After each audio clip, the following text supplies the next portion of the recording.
જોશ કે નથી ખેડૂતોમાં જોશ, અને આ જોશ વગર તો તમને કોઈ પાણી નહીં આપે. પણ અમે કાળુભાઈ, અમે એના જાગૃત કિસાનો જે છીએ હાર નથી માનવાના. તમારે જોડાવવું હોય તો જોડાવજો, ન જોડાવવું હોય તો પાણી વગર ઘરે બેસી રહેજો, પણ અમે અમારી પાણીની માંગથી પાછા નથી પડવાના. આજ નહીં, કાલે નહીં, અમારું આંદોલન ચાલુ રહેશે અને સરકાર પણ કાન ખોલીને સાંભળી રહે. શરૂઆત ટોળાની એકથી જ થાય છે અને પાછળ હજારો જોડાતા વાર નથી લાગતી.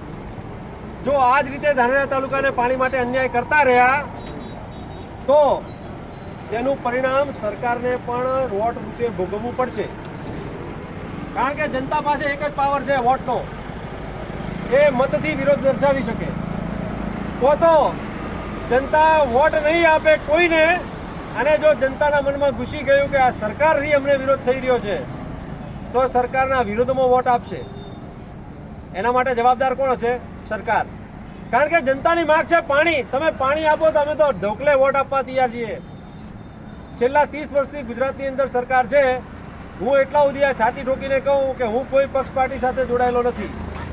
મારું બેકગ્રાઉન્ડ કદાચ કોઈ પક્ષ પાર્ટી સાથે જોડતા હશો, પણ હું એટલી ખાતરી આપું કે આ સરકાર જો કાલ સવારે ઉઠતા ધાનેરાને નહેરની શરૂઆત કરી દે તો આવતી ફેરે ભાજપના નેતાનો પ્રચાર હું ને કાળુભાઈ કરશું. ભાજપનો ધારાસભ્ય બિનહરીફ રીતે જીતે એની મેરે તમે કરશું. પણ પાણી જાહેર કરો પેલા. જનતા નહેરનું કામ ચાલુ કરો, વાયદા નહીં. તમે વાયદો કરશો, અમને વાયદા પર ભરોસો નથી. કારણ કે વાયદા વચનો તમે બહુ હાલ્યા અને ઘણા જૂઠા પડ્યા. જૂઠા વાયદા નહીં. તમે નહેરનું કામ ચાલુ કરો તો અમે પ્રચાર કરશું. પણ આ જનતા હવે વાયદાના ભરોસે બેસશે નહીં. અમારું આ આંદોલન છેલ્લા 10 વર્ષથી ધાનેરા તાલુકો પાણીથી પીડાઈ રહ્યો છે. ખેડૂતોના છોકરા ભણાવવા કઈ રીતે? શિક્ષણ કેટલું મોંઘું થઈ ગયું છે. ખેડૂતનો છોકરો ખેડૂત જ રહેશે, મજૂરી જ કરશે.